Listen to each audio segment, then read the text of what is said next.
Hello, hi. Today in maths class we will start class seventh R S Agarwal maths. तो class seventh R S Agarwal में हमने chapter 1 integers लगवा लिया था। Chapter 2 जो है हमने फ्रैक्शन चैप्टर का 2A 2B लगवा लिया था। अब एक्सरसाइज जो है चैप्टर 2 फ्रैक्शन का हम लोग एक्सरसाइज 2C पे चलते हैं। एक्सरसाइज 2C नोट करिए। तो एक्सरसाइज 2C में प्यारे स्टूडेंट्स क्वेश्चन नंबर 1 को नोट करिए और देखिए बनाना शुरू करिए मेरे साथ। Write down the reciprocal of 5/8। तो सबको पता है कि 5/8 का रेसिप्रोकल क्या होता है भैया, है ना। तो 5/8 का रेसिप्रोकल होता है 8/5। तो बीच में इक्वल टू मत डालना, बस यही एक सावधानी रखना। क्वेश्चन नंबर 2 जो है 7 का रेसिप्रोकल क्या होगा। रेसिप्रोकल का मतलब होता है कि कोई भी फ्रैक्शन है उसका डिनोमिनेटर को न्यूमरेटर कर दो और न्यूमरेटर को डिनोमिनेटर कर दो, तो वही उसका रेसिप्रोकल या मल्टीप्लिकेटिव इनवर्स आपने पढ़ा होगा, सेम बात है। क्वेश्चन नंबर 1 का ये रोमन का 1 था, ये रोमन का 2 था। और अगला सवाल हमारा 1/12 है, जो 12/1 यानी 12 हो जाएगा। अगला सवाल हमारा 4th नंबर है, 12 एंड 3/5 का रेसिप्रोकल लिखने का रहा है। तो आप क्या करेंगे, पहले मिक्स्ड को इम्प्रॉपर में बदलेंगे। 12 5 जा 60 और प्लस 3 63/5 हुआ कि नहीं। अब 63/5 का रेसिप्रोकल का मतलब है 5/63। कुछ नहीं, डिनोमिनेटर को न्यूमरेटर बना दिया, न्यूमरेटर को डिनोमिनेटर बना दिया। That is called reciprocal of the given fraction. और रेसिप्रोकल को हम दूसरे वर्ड में मल्टीप्लिकेटिव इनवर्स भी कहते हैं। तो क्वेश्चन नंबर 2 पे हम लोग अब चले आए हैं, जिसमें कह रहा है कि सिंप्लीफाई 4/7 डिवाइडेड बाय 9/14। तो मैं इसको कैसे सॉल्व करूंगा, आप भी कैसे सॉल्व करेंगे। तो 4/7 का 4/7 लिख दीजिएगा और डिवाइड की जगह आप मल्टीप्लाई इसलिए लिखिएगा क्योंकि आप फ्रैक्शन का डिवाइड जैसे 15 में 3 से डिवाइड करके क्वोशिएंट 5 होता है, लेकिन यहाँ पर आप कैसे डिवाइड करोगे, फ्रैक्शन के डिवाइड नहीं हो पाता है। तो क्या करते हैं हम लोग, एक बात समझते हैं कि division is the reciprocal of the product. तो डिवीजन की जगह प्रोडक्ट का साइन देंगे, मल्टीप्लाई का साइन देंगे, तो उसके आगे आने वाला फ्रैक्शन का हमें रेसिप्रोकल लिखना पड़ता है, रूल कर रहा है। तो 9/14 को हमको 14/9 करना पड़ेगा। सारांश में कि अगर आपको फ्रैक्शन का डिवीजन बनाना हो तो आप डिवाइड को मल्टीप्लाई में चेंज कर देना और उससे अगला फ्रैक्शन का मल्टीप्लिकेटिव इनवर्स यानी रेसिप्रोकल यानी कि डिनोमिनेटर को न्यूमरेटर और न्यूमरेटर बना देना और फिर आपस में देखना कि आपस में कट रहे हैं कि नहीं कट रहे हैं। तो देखिए यहाँ 4/7 है और इंटू 14/9 है।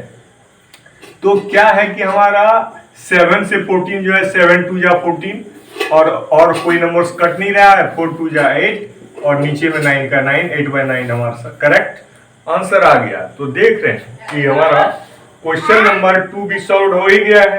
अब हम लोग क्वेश्चन नंबर 2 का सारा सवाल बना देंगे। तो क्वेश्चन नंबर 3 बनाने जा रहे हैं, राइट। तो क्वेश्चन नंबर 3 की ओर चलते हैं। बड़ा जल्दी आप लोग समझ रहे हैं क्योंकि फ्रैक्शन का यह एक्सरसाइज बड़ा ही इजी है। फ्रैक्शन चैप्टर ही अपने आप में बहुत ही मोस्ट यूजफुल चैप्टर होता है, बेसिक चैप्टर होता है मैथ्स का। हर क्लास में आपको फ्रैक्शन चैप्टर के नॉलेज की जानकारी रखनी पड़ती है। क्वेश्चन नंबर 3 है आपका डेसिमल कर रहे हैं, डिवाइड कि कैसे डिवाइड देना है। तो ये भी वही चीज है जो हमने क्वेश्चन 2 में लगाया था। क्वेश्चन 3 का पहला सवाल है हमारा कि 11/24 को डिवाइड देना है। तो डिवाइड का साइन दो बाय 7/8 से। तो बात तो वही हो गई, क्वेश्चन 2 की तरह ये भी बनेगा। 11/24 का उतार दिए, डिवाइड की जगह मल्टीप्लाई दिए, उसके आगे का जो 7/8 था उसको पलट के 8/7 लिख दिए, क्योंकि डिवाइड को मल्टीप्लाई में बदलेंगे तो उसके आगे तो मल्टीप्लिकेटिव इनवर्स यानी रेसिप्रोकल लिखा ही जाएगा। अब हम देख रहे हैं कि 8 1 जा 8, 8 3 जा 24 कट गया, आगे कुछ नहीं कट रहा है। तो 11 1 जा 11 न्यूमरेटर हो गया और 3 7 जा 21 डिनोमिनेटर हो गया। That is the correct answer. Question 3 भी फटाक से लग गया। चलते हैं क्वेश्चन 4 की तरफ, क्या कहता है। तो क्वेश्चन 3 में सारे सवाल डिवीजन का ही है जो आप बना लेंगे इजीली। क्वेश्चन 4 इंटेलिजेंट बच्चे जो ठहरे आप। क्वेश्चन नंबर देखिए, विक्रम सर से पढ़ने वाले सारे बच्चे इंटेलिजेंट होते हैं। ये विक्रम सर नहीं कहते हैं, विक्रम सर के स्टूडेंट कहते हैं। क्यों ना कहने वाला, क्योंकि मैं दिल से पढ़ाता हूँ और कोई भी बच्चा जो है वह टैलेंटेड ही होता है, ये मेरा मानना होता है। क्वेश्चन नंबर 4 है, अ रोप ऑफ रोप मतलब रस्सी, ROP रोप का क्या मतलब होता है स्टूडेंट्स? रस्सी, एक रस्सी जो जिससे गैया बनती है इत्यादि इत्यादि। तो रस्सी का जो है लेंथ दिया है, तो लिखेंगे लेंथ ऑफ द रोप, चूंकि वर्ड प्रॉब्लम है तो थोड़ा एक बना देते हैं लिखकर, लेंथ ऑफ द रोप, कि वो जो रोप है रस्सी है उसकी लंबाई कितनी है बच्चों? उसकी लंबाई है 13 and 1/2, तो आप भी लिख दो 13 and 1/2 मीटर, जिसका मतलब हुआ 13 2 जा 26, 127/2 मीटर हुआ कि नहीं हुआ? क्योंकि मिक्स्ड तो आपको सॉल्व हो नहीं पाता है, मिक्स्ड को इम्प्रॉपर में बदल के लिख ही लेना चाहिए। और इसको आपको, ये जो रस्सी है इतना मीटर का, इस रस्सी को डिवाइड किया गया है 9 pieces of the same length. तो लेंथ ऑफ द पीसेज, जो आप इस रस्सी को, पूरे रस्सी की लंबाई दी हुई है, अब इसको आप जो है लेंथ ऑफ पीसेज जान लीजिए कि कितने पीस में जो आपको पूछ रहा है कि कितने पीस बनेंगे, लेकिन आपको ये तो पता होना चाहिए ना कि जितने पीस में इसको बांटना है उसका हर पीस का लेंथ क्या है ना? 9 पीसेज ऑफ सेम लेंथ। तो लेंथ ऑफ ईच पीस आप भी लिख सकते हैं यहाँ पे, कि जो उसका ईच पीस में हम बांटने जा रहे हैं उस ईच पीस का लेंथ क्या है? तो ईच पीस का लेंथ है 1 मिनट। आप ध्यान दीजिए इधर, ईच पीस का लेंथ है आपका दिया हुआ है सवाल में, नोट करिए। ईच पीस का लेंथ नहीं दिया हुआ, नंबर ऑफ पीस, कि आपने पीस कितने बनाए, सॉरी यहाँ पे सवाल मैंने पढ़ा नहीं, नंबर ऑफ पीसेज लिख लो कि कितने टुकड़े किए हो इसको आप 9 इक्वल पीस में बांटे हो भैया।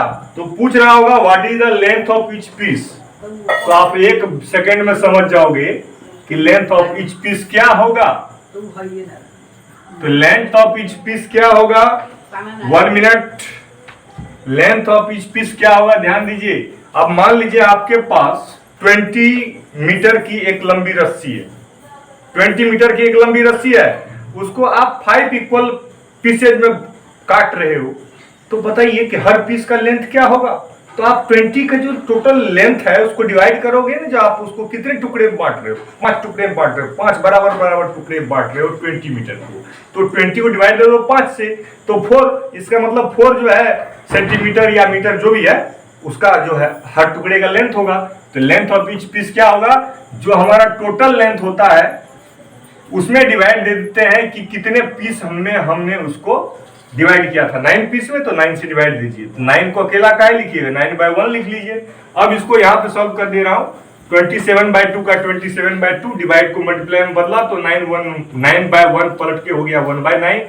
9 से 27 को काटा 3 बार में, 3/2 मिक्स्ड फ्रैक्शन में बदल दीजिए, क्योंकि आंसर को हमेशा मिक्स्ड फ्रैक्शन में ही लिखा जाता है। 3/2 मीटर का मतलब 1 and 1/2 मीटर, यानी 1.5 मीटर जिसको आप हिंदी में कहें। तो आपका हर एक पीस का लंबाई 1.5 मीटर का है। क्वेश्चन 4 में था कुछ समझने की बात हो, ठीक, तो हमने समझा लगाया। क्वेश्चन नंबर 5 की तरफ चलिए। क्वेश्चन नंबर 5 आपका कुछ कह रहा होगा, कह रहा है कि 18 boxes of nails weighs equally and their total weight is 49 and 1/2 kg। तो आप लिखो टोटल वेट ऑफ 18 बॉक्सेज, सवाल में दिया हुआ, सवाल को समझो और तब उसको अपने वर्ड में लिखो। टोटल वेट ऑफ कितने बॉक्स है? अब देखो जो बॉक्स है 18 है, लेकिन हर बॉक्स का वेट सेम है। जैसे मान लो 5 किलो का, अगर 5 kg का सपोज दैट अगर वो बक्सा है, तो हर बॉक्स 5 किलो का है, मतलब हर बॉक्स का वेट समान है। और बॉक्स है टोटल कितने? बॉक्स तो 18 है लेकिन उसका टोटल वेट दिया हुआ है 49.5 kg। तो लिख लेते हैं पहले, यानी इसको मिक्स्ड में दिया हुआ है, इम्प्रॉपर में बदले तो 9 2 जा 18 का 8 कैरी 1, 4 2 जा 8 1, 98 होता है ना। 98 प्लस 1 होगा 99/2 kg, है कि नहीं? 49.5 किलो का मतलब हुआ कि 49 दूने 49 2 जा होता है 98 और उसमें 1 प्लस हुआ ऊपर में, तो ये इतना केजी वेट है टोटल। तो पूछ रहा होगा कि how much does each box वे।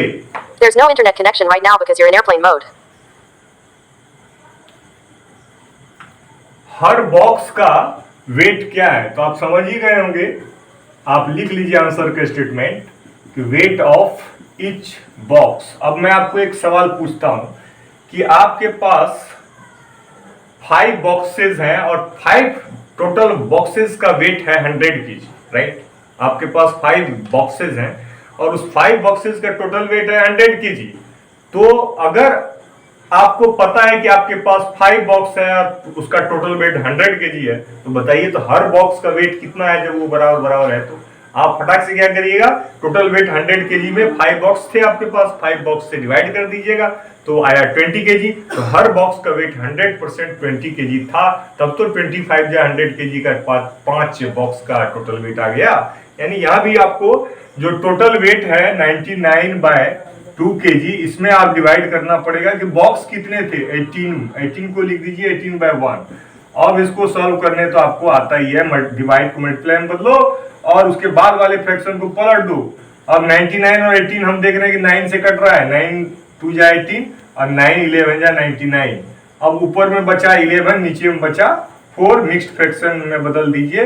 11/4 जो है वेट ऑफ ईच बॉक्स निकल जाएगा। 2 and 3/4 केजी जो है आपका निकल गया weight of each box, answer. तो देखा बच्चों, बच्चे नॉट 8th क्लास के बच्चे, 7th क्लास के बच्चे नॉट अकल के कच्चे। Question number 5 is understood. Question number 6, very good. अभी क्वेश्चन स्टार्ट किया, अभी क्वेश्चन नंबर 6 पे भी आ गए। वाह, जादू हो रहा है, लगता है कि सब समझदारी है इस क्लास में। सर के साथ फटाफट लग रहा है सवाल, नहीं। क्वेश्चन नंबर 6, अच्छी बात है।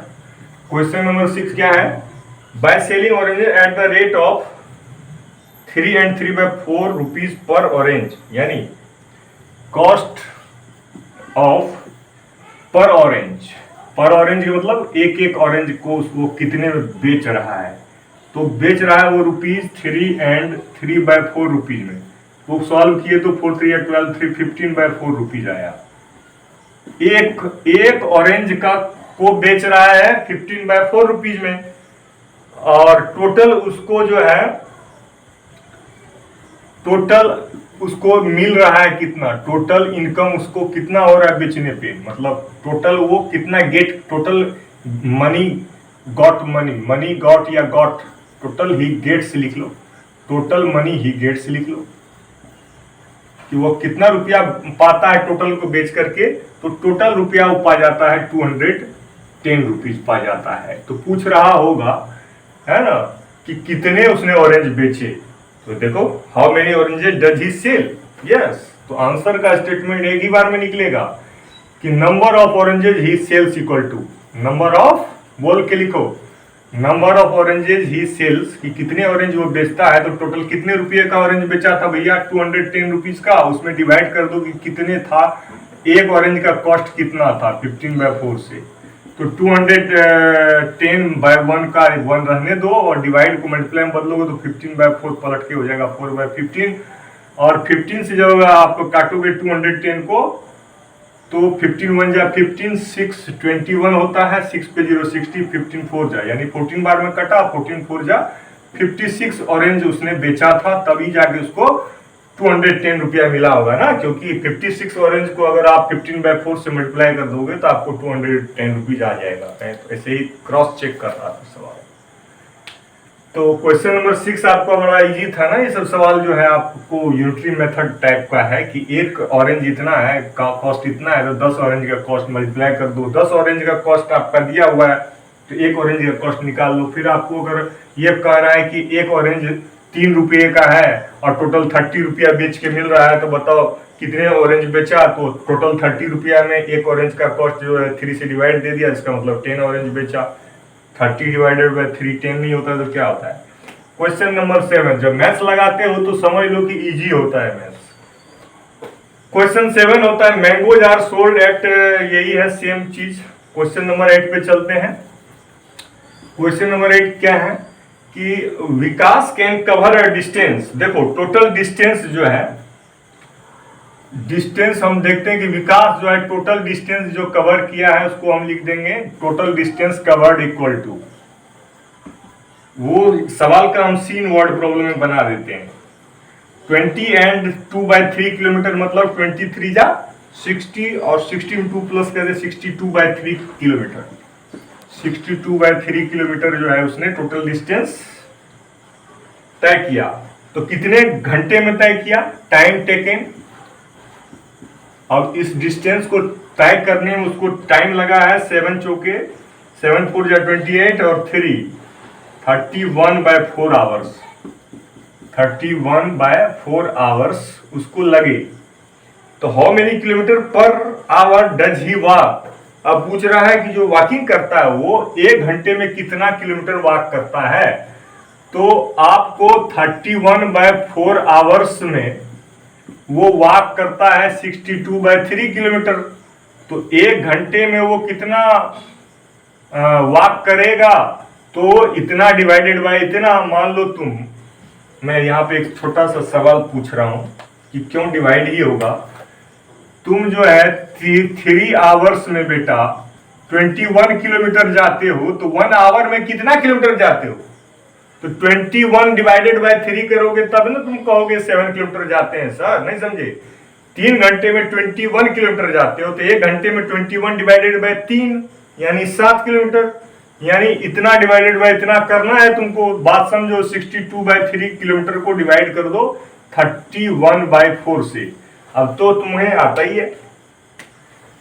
तो 62/3 का 62/3 इंटू का साइन दोगे 31/4 पलट के हो जाएगा 4/31 2 या 62 होता है ना। और ऊपर नीचे अब कटेगा कुछ नहीं, 4 2 या 8/3 किलोमीटर। तो 8/3 किलोमीटर को अगर मिक्स्ड में बदल दिया जाए 2 and 2/3 किलोमीटर पर आवर का मतलब होता है 1 घंटे में।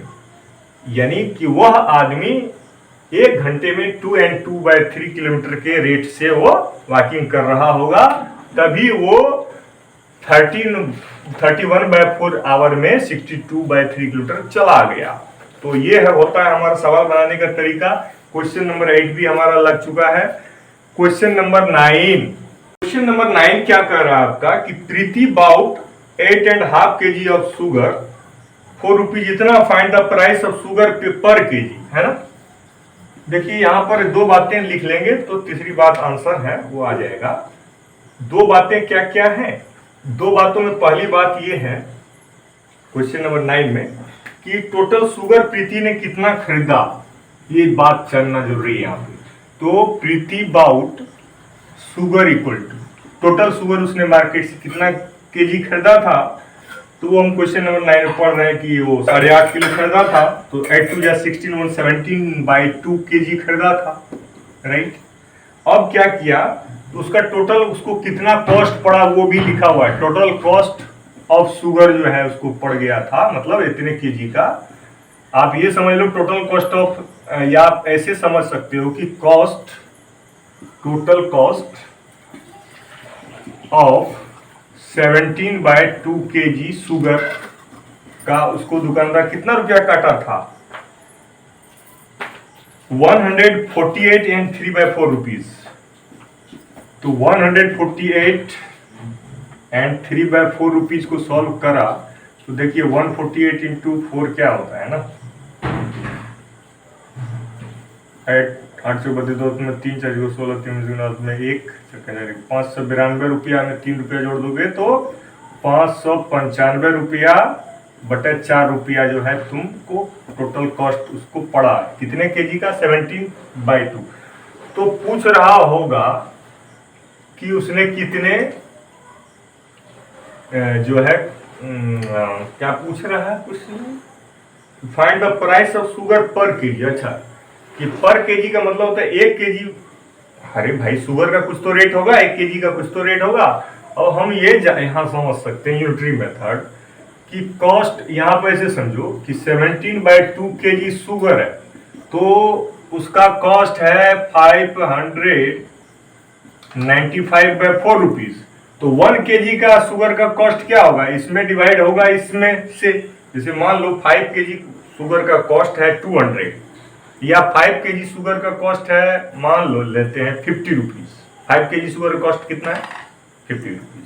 1 केजी शुगर कॉस्ट होगा 50 डिवाइडेड बाई 5 यानी 10।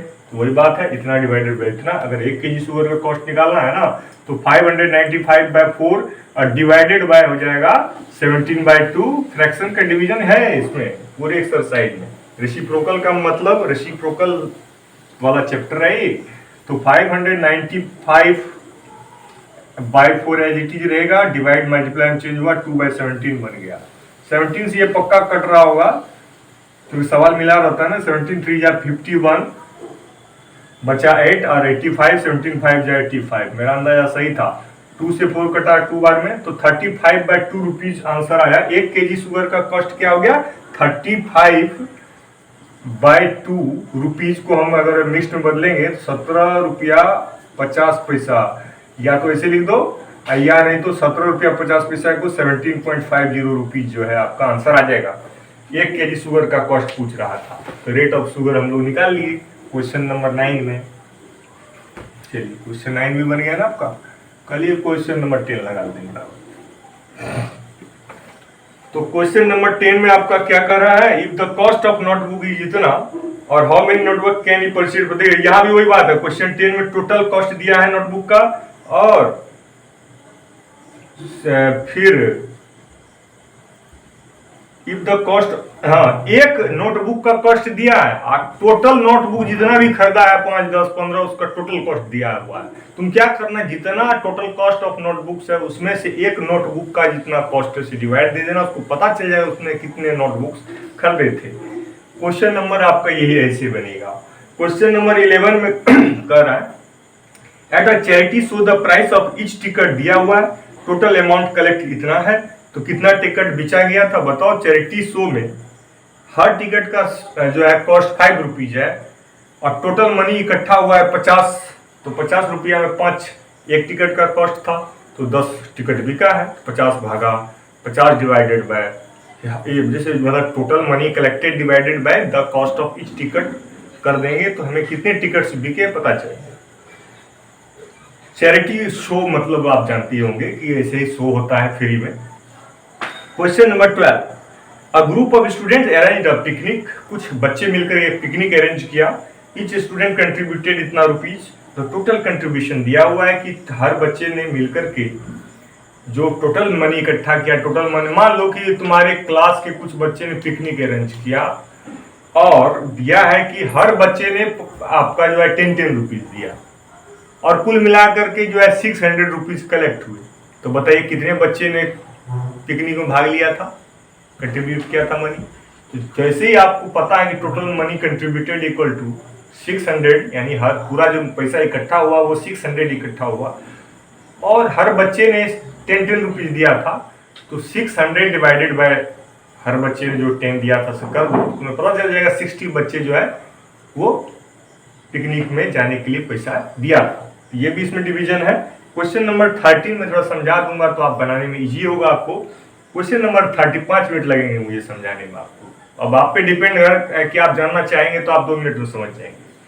आपको समझने में हमसे कम टाइम लगेगा क्योंकि हमको समझाने बोलना आपको समझना भी पड़ता है, लेकिन आप तो खुद अपने मालिक हैं, समझ जाइएगा।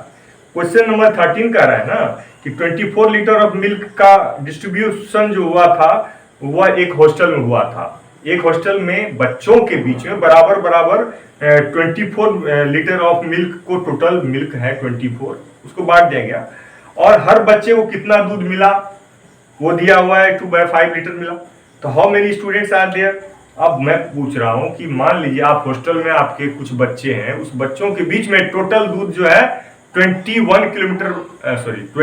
लीटर जो है दूध आपका बांटा गया है और हर बच्चे को मिला 7 लीटर। तो बच्चे कितने थे, तो बच्चे 3 थे क्योंकि 21 लीटर टोटल दूध बांटा गया, हर बच्चे को मिला 7 लीटर। तो मतलब 7 लीटर तो हर बच्चे को मिलेगा नहीं, मतलब ऐसे ही बोल रहा है। तो 21 लीटर बांटा गया और हर बच्चे को मिला 7 लीटर, इसका मतलब 3 ही बच्चा था। 21 डिवाइडेड बाय जो इच बच्चे को 7 लीटर मिला डिवाइड दिए तो 3 बच्चे आंसर। देखिए ये सवाल भी आपने लगा लिया। अगला सवाल हमारा है क्वेश्चन नंबर 14 कि अब बकेट कंटेन्स, अब एक बकेट मतलब होता है बाल्टी, तो उस बाल्टी में कुछ ना कुछ तो पानी लीटर में अटका हुआ है ना, तो उसमें 20 चौके 80 81/4 लीटर जो है पानी अट रहा है अब क्या किया है कि एक जग की चर्चा हुई है, एक जग जिसका कैपेसिटी जो है, मतलब जग तो बाल्टी से ऑब्वियसली छोटा होगा, तो उसकी कैपेसिटी जो है, मतलब उस जग में कितना पानी अटता है, तो 3/4 लीटर बस अटता है। तो how many times the jug has to be filled with water from the bucket to get it emptied. कह रहा है कि उस जग से अगर उस बाल्टी को के पानी को आप खाली करना चाहते हैं तो कितनी बार में खाली होगा, तो आपको क्या करना चाहिए, बाल्टी में जितना लीटर पानी अटता है उसको डिवाइड कर देना चाहिए कि जिस जग से उस बाल्टी के पानी को आप खाली कर रहे हैं उस जग का कैपेसिटी क्या है, उसमें कितने लीटर पानी आते हैं, से आपको उसको डिवाइड देंगे तो आपको पता चल जाएगा कितनी बार आप जग से पानी आपको निकाल के बाल्टी का पानी सारा खाली हो जाएगा, है ना। मान लो कि आपके बाल्टी में जो है 21 लीटर पानी अटता है और आपके जग की कैपेसिटी 3 लीटर है, तो आप 7 बार में खाली कर देंगे, क्योंकि 21 डिवाइडेड बाय जो है आपका 3 है जग का कैपेसिटी, तो 21 डिवाइडेड बाय 3 7 बार में आपका बाल्टी खाली हो जाएगा पानी। ये बात वही थी। क्वेश्चन नंबर 15 में देखिए मेरे स्टूडेंट्स कि the product of two number, question number 15 को थोड़ा लिख के बताना चाहूंगा कि क्वेश्चन नंबर 15 में कह रहा है ना कि the product of two numbers, है ना, एक नंबर को ए मान लो मनी मन, दूसरा नंबर को बी मान लो, और दोनों नंबर का जो प्रोडक्ट है तुम्हारा जो है, the product of two number is 15 and 5/6 दिया है, 15 and 5/6 दिया है इसमें। लेकिन और आगे कह रहा है कि if one of the number is 6 and 1/3, अब one of the number 6 and 1/3 है, तो दूसरा नंबर बी मान ही चुके हैं, तो बी निकालना है, तो देखो दूसरा नंबर बी कैसे निकलता है। तो इसको सॉल्व करो, 15 6 जा 90 और 95/6 हो गया तुम्हारा। अब तुम इसको भी सॉल्व करो, 6 18 1 19/3 इंटू बी मतलब other number equal to other number निकालना है, तो बी निकालना है, बी निकल जाएगा अदर नंबर निकल जाएगा। अब बताओ बेटा, ये बी अपने साइड में 95/6 अपने साइड में, ये 19/3 का मल्टीप्लाई का साइड चेंज करते हैं तो डिवाइड में जाता है कि नहीं, तो घुमा फिरा के वही डिवाइड ही तो है। अब इसको बनाने में तुम्हें कितनी देर लगेगा, इतना सवाल ऐसे ही बनाए हो कि ये 95/6 का 95/6 लिख दो, डिवाइड कीजिएगा मल्टीप्लाई, 19/3 को पलट के 3/19 19 1 जा 19 19 5 जा 95 होता है और 3 2 जा 6 होता है, तो तुम देख लो कि 5/2 जो है तुम्हारा अदर नंबर है, इसलिए लिख देना अदर नंबर, जिसको हमने मनी मन बी माना था, तो अदर नंबर बराबर बी बराबर जो है हमारा 5/2 आंसर। यानी कि अगर यहाँ पर 5/2 से मल्टीप्लाई कर दोगे तो यही आएगा। क्रॉस चेक सवाल को कर सकते हो, नहीं तो आंसर मिला लेना सबसे अच्छा रहता है। इसी तरह क्वेश्चन नंबर 16 और 17 भी है, तो आपको इस तरह से सवाल को बनाने में कोई दिक्कत नहीं है। हमारा आज जो है क्लास 7th का जो हमारा पर्पस था कि फ्रैक्शन की चर्चा हमने कई वीडियोस में की है विक्रम झा यूट्यूब चैनल पे, तो आप सब्सक्राइब कर लीजिए और आपको हर दिन का वीडियो मिलेगा। और जिसमें से देखिए यूट्यूब पर एक बड़ा अच्छा ऑप्शन होता है कि आप यूट्यूब पर जो वीडियो देखना चाहते हैं तो उसकी स्पीड को बढ़ा के, मान लीजिए आधा घंटा का वीडियो है, आपको उस चैप्टर को आपको अच्छे से आता है, लेकिन आपको कोई इंसान अगर कोई पढ़ा रहा है तो आप उसको आधे घंटे तक मत देखिए। अगर आपको आता है तो उसका स्पीड बढ़ा लीजिए और आप उसको 15 मिनट में देख लीजिए। 4 गुना स्पीड बढ़ा लीजिएगा, नहीं तो कम से कम 2-3 गुना स्पीड, डबल स्पीड में आप उसको देख लीजिए, तो आधा घंटे का वीडियो आप 15 मिनट में देख लेंगे। और 15 मिनट में आप देखेंगे तो अगले का एक्सपीरियंस तो आपको मिलेगा। ये बहुत अच्छी बात मैं बता रहा हूँ, इसीलिए नहीं तो आप स्लोली और भी स्लो कर लिए स्पीड, धीरे धीरे सुनिए, आराम से पढ़िए, अगला जो बता रहा है उसको पॉज करके नोट करिए। आपको एक शिक्षक जो है वह फ्री क्लास देता है यूट्यूब पे, चाहे वो विक्रम झा यूट्यूब चैनल हो, चाहे कोई भी अच्छे से अच्छे सर का यूट्यूब चैनल हो, उसको में से जो फायदा उठा सकते हैं तभी उठाइएगा। जब आप एक मैनुअल काम करते हैं, किताब और कॉपी के साथ जो है पढ़ने लिखने अपने टाइम पर बैठते हैं, आपकी जिज्ञासा आपको इंटरनेट से लाभ पाने के लिए प्रेरित करेगी, और तब आप यूट्यूब पे विक्रम झा को सब्सक्राइब जरूर करोगे और बेल आइकन जरूर दबाओगे नोटिफिकेशन के लिए, और लाइक कमेंट करने से हमसे आपकी बातचीत बनी रहेगी। एक मतलब दोनों आत्मा का वो बातचीत होगा, और फिर हम लोग जो है इंटरेक्शन करेंगे विक्रम झा यूट्यूब चैनल पे। Thank you very much. अगले दिन हमारा जो है हम लोग देख रहे हैं कि अब ये चैप्टर खत्म है। क्लास 7th का अगला जो वीडियोस बनेगा आपको, वह अगला चैप्टर होगा डेसिमल का, और डेसिमल में हम लोग निश्चित रूप से कुछ आगे बढ़ेंगे, फिर लाइक और अनलाइक डेसिमल्स की चर्चा और करते हुए हम पूरा 1-2 एक्सरसाइज बना देंगे। Thank you very much for watching. and we'll meet you soon in the next video. Thank you. Bye.